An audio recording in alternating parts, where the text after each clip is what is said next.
बच्चों के मानसिक स्वभाव की क्या स्थिति है, इस पर बात करने के लिए हमारे साथ डॉक्टर राजेश सागर सर मौजूद हैं। सर, एक बात बताएं कि जो आप लोगों ने शोध किया है या जो भी आप लोगों का ऑब्जर्वेशन है, वो बच्चों के मानसिक स्वास्थ्य को लेकर क्या है, खास करके तब जब बच्चे मानसिक अवसाद से ग्रसित होते हैं और उनको इलाज नहीं मिल पा रहा है। हाँ, एक तो ये है कि अगर समस्या है और कारणवश जो है वो इलाज नहीं ले पा रहे हैं, क्योंकि वो स्टिग्मा होता है, वो डॉक्टर से मिलना नहीं चाहते हैं, उन्हें लगता है एक तरह का डायग्नोसिस बनेगा, डॉक्टर दवा देंगे।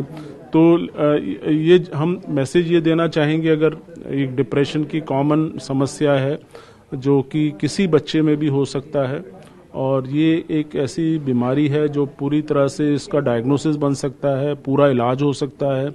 और संकोच ना करें अगर प्रॉब्लम है, क्योंकि इसका अगर नहीं कराया तो इसका बहुत दुष्प्रभाव हो सकता है और सेल्फ हार्म हो सकता है। तो इसको सीरियसली लें, और इससे उसकी परफॉर्मेंस कम हो जाती है अगर हमने इसको इग्नोर कर दिया तो। और इसीलिए इसको सीरियसली लेना है और इसका प्रॉपर इलाज लेना है। कितने प्रतिशत बच्चे हैं जो इलाज मानसिक रोग से ग्रसित होने के बावजूद भी डॉक्टर के पास नहीं पहुंच पाते? मैं कहूंगा ऐसा कम से कम 90% है, ये देखा गया है। 90% बच्चे जो हैं इलाज नहीं लेते हैं, सिर्फ 10% बच्चे हैं वो आ पाते हैं इन्हीं कारणों की वजह से। कुछ ऐसा भी देखा गया है कि 14 साल से कम उम्र के बच्चे किसी अवसाद से ग्रसित होते हैं, बाद में वो भरकर सामने आते हैं? हाँ, बिल्कुल।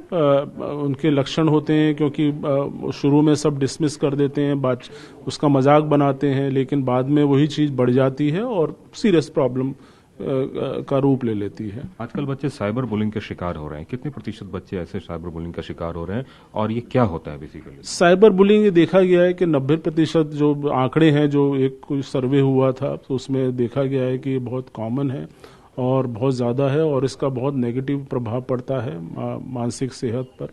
तो इसीलिए इसको समझना ज़रूरी है और हमें इसको एड्रेस करना चाहिए।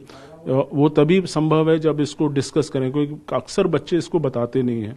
तो इसको एड्रेस करें और उसको अगर प्रॉब्लम है तो उसको बिल्कुल समझें, क्योंकि आजकल डिजिटल अरेस्ट की बात हो रही है बड़ों में, बट बच्चों में साइबर बुलिंग भी इम्पोर्टेंट है। एक ये भी देखा गया है कि बच्चे इंटरनेट पे दोस्त ज्यादा बनाते हैं और आपने कहा कि वो दोस्त काम नहीं आते हैं जब परेशानी होती है। ये क्या सिंड्रोम है? हाँ, बिल्कुल, क्योंकि वो इजी होता है, ऑनलाइन गेम खेलते हैं तो उनके कई सारे दोस्त होते हैं, लेकिन रियल रूप में दोस्त बनाना जरूरी है, क्योंकि एक तरह का स्किल सीखते हैं, क्योंकि वो उनसे अपनी बातों को शेयर करते हैं, उनसे डिस्कस करते हैं। क्योंकि ये देखा गया है कि अगर कोई भी व्यक्ति परेशानी में है, अगर अपनी बात को कहकर कोई उसकी बात को सुनने वाला हो तो काफ़ी हद तक उसकी प्रॉब्लम कम हो जाती है। तो वो होना जरूरी है, वो आप इंटरनेट के जरिए नहीं कर सकते। एक आखिरी सवाल, अभी जब देखा गया राजस्थान वाला केस, एक बच्चे ने सुसाइड किया, तो क्या सुसाइड के पहले बच्चों की क्या कोई मेंटल स्टेटस होती है? क्या कोई इंडिकेशन देते हैं या फिर ऑल ऑफ द सडन सब कुछ हो जाता है?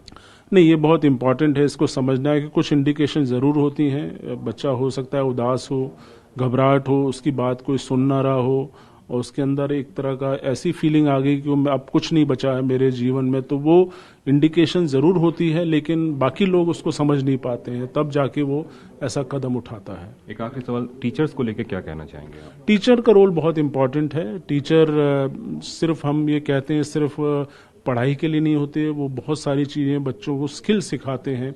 और वो इवन मानसिक बीमारी को कहें तो बहुत सारी बीमारी वो पहचानते भी हैं, रेफर भी करते हैं।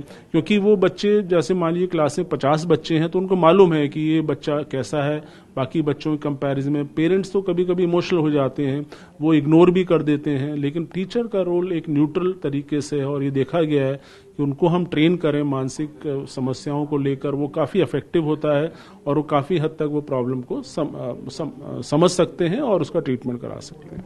कैमरामैन राजेश के साथ कुमार कुंदन, टीवी 9 भारतवर्ष, दिल्ली।